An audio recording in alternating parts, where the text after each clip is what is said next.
మేము కర్నూలు నుంచి సార్. అది వచ్చేసి 49th ర్యాంక్ సార్. ఇది మేము సహించాం. మేము చదువుతో నిజాయితీగా పారదర్శకంగానే జాబ్ సాధించాము. ఈ దీంట్లో ఎటువంటి దుష్ప్రచారం చేసినా మేము ఊరుకోము, సహించాము. డబ్బులు పెట్టి తెచ్చుకోవాల్సిన అవసరం మాకు లేదు. డబ్బులు పెట్టి తెచ్చుకునేంత స్తోమత మాకు లేదు. ఒకవేళ డబ్బులే ఉంటే బిజినెస్ చేస్తాం. ఇలా వాదించడం అంటే మాకు నచ్చలేదు. ఎందుకంటే నేను కూడా ఒక మధ్యతరగతి నుంచి కుటుంబం నుంచి వచ్చాను.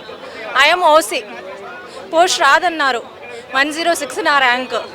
అయినా నేను చాలా కష్టపడామన్నమాట. ఎట్లా అంటే తిండి లేక, మా నాన్నకు పెరాలసిస్, మా నాన్న హెల్త్ బాగాలేదు. 2018లో ఫస్ట్ డిఎస్సి రాసినప్పటికీ నాకు పోస్ట్ రాలేదు, కొంచెంలో మిస్ అయింది. ఆ తర్వాత 7 సంవత్సరం ఏకధాటిగా కష్టపడ్డాము. దానికి తగ్గ ఫలితమే ఈ డిఎస్సి. మాకు అసలు చెప్పుకోవడానికి ఎంతో సంతోషంగా ఉంది. ఈ 7 సంవత్సరాల కోరిక ఫలించినందుకు సంతోషంగా ఉంది. అది వాస్తవమే కాదండి. ఎందుకంటే నేను ఇప్పుడు ఓసీ క్యాండిడేట్ని. నేను ఈడబ్ల్యూఎస్లో నాకు పోస్ట్ వచ్చింది. నేను 106 ర్యాంక్, బట్ నాకు రాదనుకున్నా. అట్లాంటి నేను కూడా అనుకున్నాను అనమాట, ఏం చేస్తుందో ఈ ప్రభుత్వం, ఎలా ఇస్తుంది పోస్టులని చూద్దాం. చాలామంది ఇలాగే అంటున్నారు కదా ఈ ప్రభుత్వం గురించి అనుకున్నా. కానీ అది మాత్రం తప్పుడు ఉద్దేశం. అలా న్యాయంగా చూశారు వాళ్ళు, న్యాయంగా ఇచ్చారనమాట. దీంట్లో ఎటువంటి తప్పుడు ఉద్దేశం లేదు. అవకతవకలు అనేటివి ఏ విధంగా జరగలేదు.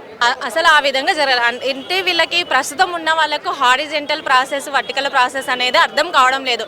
దానివల్లనే ఇప్పుడు ఇలాంటివన్నీ అవకతవకలు జరిగి ఇలాంటివి చేస్తున్నారు చెడుగా. కానీ ఆ విధంగా అయితే ఏవి జరగలేదంటే. Munni sir 6th rank sir, PCB sir.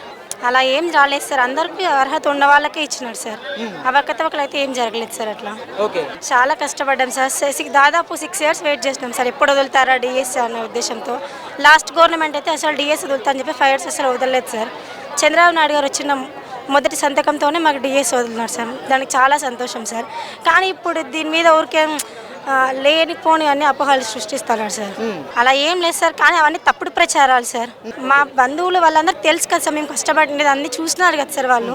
అందుకు ఇవన్నీ తప్పుడు ప్రచారాలను వాళ్ళు కూడా నమ్ముతున్నారు సార్. ఉంది సార్, ఇవన్నీ తప్పుడు ప్రచారాలే సార్. అట్లా చేయకూడదు సార్. కానీ గవర్నమెంట్ ఏదైతే ఎవరైతే కష్టపడి చదివినారో మెరిట్ ప్రకారమే వాళ్ళకి ఉద్యోగాలు ఇవ్వడం జరిగింది సార్. అవన్నీ తప్పుడు ప్రచారాలే సార్. అవును సార్, అదేం లేదు. స్పోర్ట్స్ కోటా కూడా ఏమంటే సార్ వాళ్ళకి మెడల్స్ దాని ప్రకారం ర్యాంక్ ప్రకారం ఇవ్వడం జరిగింది సార్. వాళ్ళకు కూడా కొన్ని పాయింట్స్ ఎక్స్ట్రా వచ్చింటాయి, దాని ప్రకారమే ఇచ్చారు సార్. కరెక్ట్గానే అన్ని అమలు చేశారు సార్.